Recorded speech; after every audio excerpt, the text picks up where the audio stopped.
धुळ्यात भाजप कार्यालयावर दगडफेक. धुळे येथील भाजप कार्यालयावर शुक्रवारी मतमोजणी संपल्यावर दगडफेकीची घटना घडली आहे. भाजपच्या पराभूत उमेदवारांच्या समर्थकांनी दगडफेक केल्याची माहिती समोर आली आहे.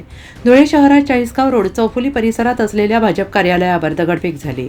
प्रभाग 16 मधील पराभूत उमेदवारांच्या समर्थकांकडून ही दगडफेक झाल्याचं सांगितलं जात असून घटनेनंतर परिसरात काही काळ तणाव होता आणि या घटनेत माजी उपमहापौर आणि नवनिर्वाचित नगरसेविका कल्याणी अंबळकर जखमी झाल्या असून त्यांना रुग्णालयात दाखल करण्यात आलेला आहे.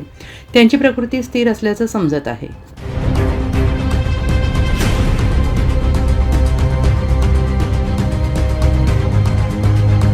कोविडनंतर जागतिक पर्यटन क्षेत्रात तब्बल 70% वाढ झाली आहे.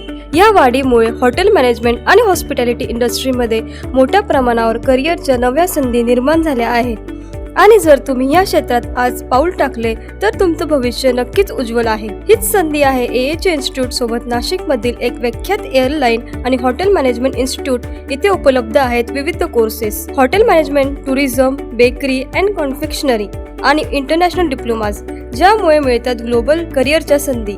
इथे मिळतं प्रॅक्टिकल ट्रेनिंग, 100% प्लेसमेंट आणि अनुभवी फॅकल्टीज कडून मार्गदर्शन. सगळं काही एका छताखाली. AH इन्स्टिट्यूट, जिथे तुमची आवड, स्वप्न आणि मेहनत मिळवते जगभरात उंच भरारी. आजच नाव नोंदणी करा आणि सुरू करा तुमच्या करिअरच्या ग्लोबल जर्नी.